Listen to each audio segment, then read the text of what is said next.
Vevor sent me out a belt grinder sander type machine to test out and make a video about.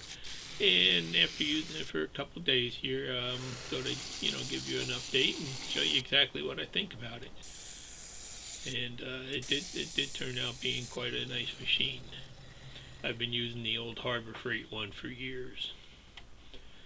So anyhow, let's go back and look at it from the beginning. This is how it came. It was boxed up really well. I was pretty surprised. They've really upped their game when it comes to trying to make sure things arrive in good condition. You can see the foam packaging was excellent. Box is beat up on the outside by Amazon shipping a little bit, but everything inside came in good shape, you can see.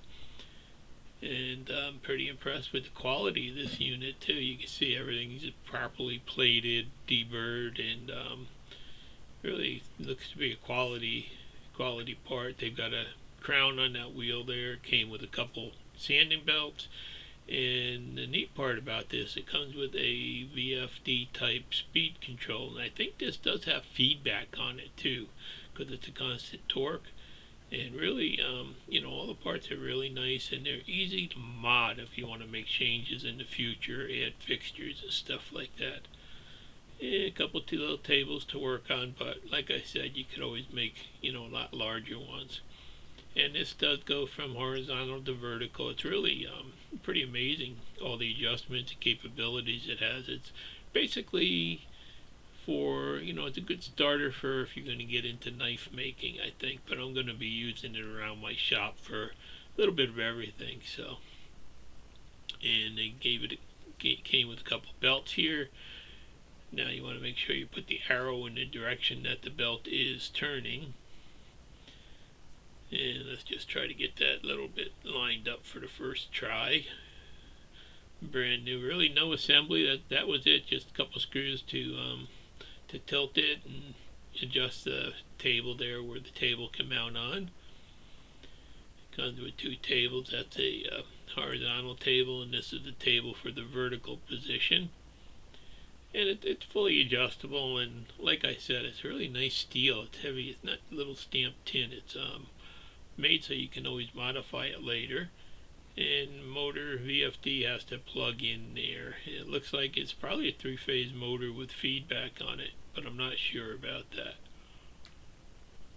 Real easy to get started. Just turn it on, set your speed, and then you'll see the RPMs of the motor there. I don't know whether that's RPMs or foot per minute. I think it's RPMs. And then you have to track it, get the tracking right.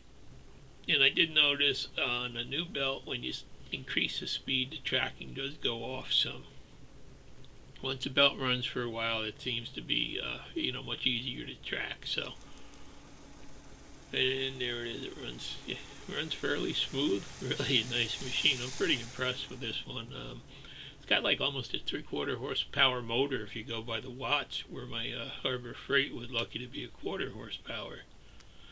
Now, some people want to know how to put this in reverse, and I'm going to tell you it's possible. You have to put a code in and it will run backwards. There are videos out there about it. I'm not going to get into it, but I think it does void the warranty if you do that. So if you want to do it, watch a couple videos out there. They show you exactly how to do it. And then you can flip this down to horizontal here. And there's a little table that goes on there. And again, it'd be really easy to make, custom tables for jigs or, whatever you're doing with it. So, everything, it comes with one Allen wrench here. Everything adjusts with that one. And then to take this wheel off, really nice rubber, contact wheel there. You have to loosen that little handle. And then there is a Allen head screw in the middle there that takes that right off. And then you have this platen sanding assembly here that you can put on there, and basically you can angle it any direction you want, or just put it vertical. Really easy to set up and adjust. And then for the belt, you have to push that belt that whole assembly all the way in basically. Tensioning and changing belts is really very quick and easy on this.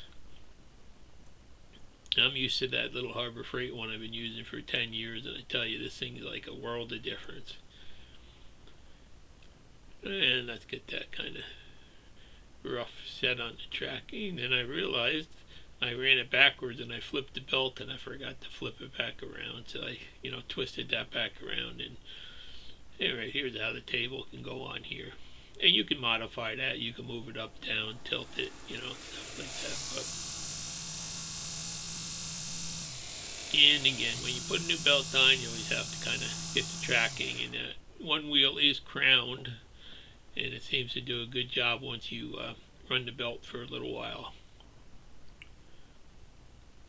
And then here's the horizontal table. I'm just going to stick it on there and then flip this down. Just want to show you all the different positions it can work in. So there's a nice little table sander for like model parts and stuff like that. Speed control is excellent, and it remains at that speed even under load. It's the thing that amazes me. So you can run it real slow. Let's say you're sanding some wood parts, the edge of them, or you can crank it up and the thing gets quite aggressive and changing your belts and stuff. But as you can see, there is no dust collection, so that's something I'm probably going to be working on in the future. Now you can actually tilt this assembly back. Let's try putting on a 45. So it's easiest, I found, to just pull it out and just reset it. And you can see I didn't quite have that one screw tightened enough in the center of it. It's going to move a little bit when I put it in there, but you move that in and out to help adjust the tension and get that set. I started on slow, get the belt tracking good, which really it's pretty simple to run. And then again, I said you can flip this around. You could always make other brackets like that and stuff. And for light sanding, you can just put it on low speed and work for chamfering the edges of stuff, breaking edges and everything. And then if you want to get a little bit heavier, I'll give it a good push. This would stop my Harbor Freight sander, but you can see it doesn't even slow down. So there appears to be some kind of a feedback in this motor. Let's give it a really hard push. And there you can see that, doesn't even slow down. So this thing is a powerhouse for a little, a real tiny sander. And it's super easy to swap the belts and make adjustments and stuff like that. I'm really impressed with it for the price that they've got it at. It's really would be great for doing knife scales and sharpening knives if you're just getting going. I think it'd be a good fit. But I'm going to use it for a little bit of everything in my shop. But it's really geared towards a knife maker. And I know they do have some bigger ones too. But again, getting it tracked, once you have the that little wheel up so close to that tracking wheel, it gets a little bit tough you got to be real touchy to get it set where you want it. But it does go, but it's a little bit finer the closer you have that crowned wheel to the edge. Now I'm just going to grab onto this. Is the first hunting knife I ever had. I think I got that one at about 14. And I'm just going to sharpen that. You can see you can run it nice and slow and go real, slow cuts. Absolutely no heat on the tip. Usually with the other sanders, I got the tip will get turned red just about and get hot. And that kind of destroys the blade. But this is real nice. You can run it slow, do your sharpening, and contact wheel is nice. You can run it down there if you want a hollow ground edge, so this really is going to be good for just sharpening stuff like this for garden tools and outdoor knives and stuff like that. And absolutely no heat generated too is a nice part. Or you can get aggressive with it if you want, but that's not what I'm going to use it for. Now I also sharpen my lathe tools on the Harbor Freight grinder, but that's always been a problem because it's too fast and it really, burns the edge every time you do it, and it's aggressive. It just takes too much off at times, and you really want a controllable, slow, removal process on these. And with that contact wheel there, I'm actually getting a hollow ground underneath there that I think is going to be a much better solution for sharpening. I hate to start up the big wet grinder and stuff for, touch up a blade while you're working, but you can see that did a nice hollow grind on that, and really happy the way it did it. Absolutely no heat, no burning. Take it over to the lathe and just try it. And yep, it did do a good job of sharpening. And then I took another gouge and I did the same thing, and the exact same results came out really nice. And this was with a pretty coarse belt. So one thing I didn't like was this little knob for releasing the tension. It's kind of slippery sometimes, and your finger could slide off it, I found. So I had some 3/8 Tygon tubing piece left over from another job, and just a soft vinyl tubing that 3/8 ID fit on there perfect. And it gives it something to grip onto. And again, being able to go slow, I use this for sharpening punches and stuff like that. You don't get the burn tip, and you can control the center of it, keep it centered really easily. No damage to it. And even there's a little bit shallower punch that I use for heavier steels and stuff. And same thing, it's really easy to control and to keep it centered and everything. And you can see I'm running that nice and slow, which is the part I really love about this thing. And then for deburr, I'll be using it for deburr too. If I go out and I cut something on the cold saw, I'd always get the burr like that, piece of tubing or something.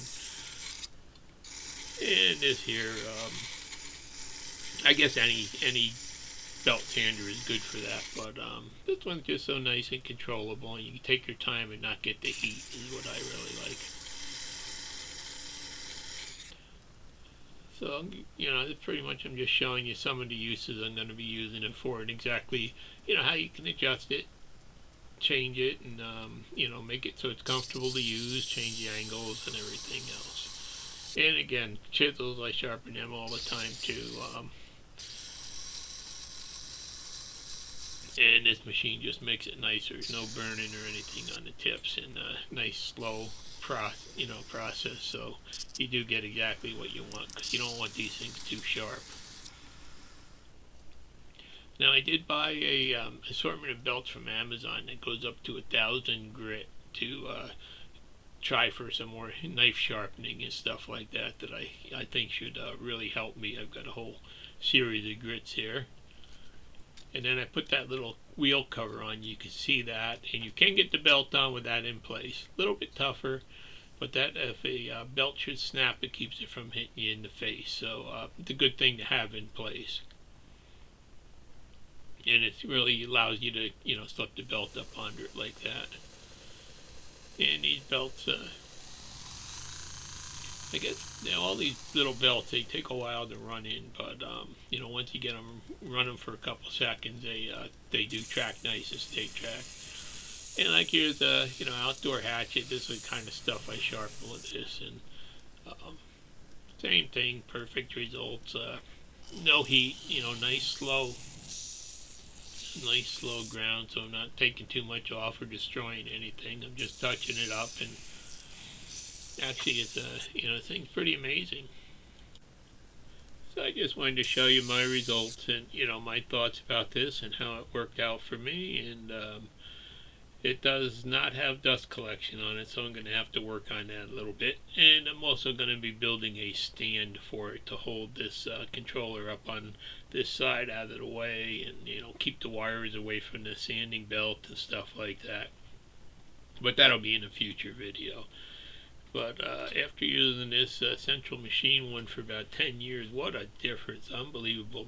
The speed control and the power of it, and just having to reach around there and track it and stuff. It really it's a whole world of difference. And I mean, either one will work for us, using in the shop and stuff. But I think this one here is much superior for getting different jobs done comfortably and doing them right without burning the metal. So I just wanted to share with you my thoughts about this and everything. Just you can see it's all well made. They did a good job, and there's plenty of metal there to do modifications later if you want to make changes or jigs or fixtures. Thanks for watching. Please like and subscribe.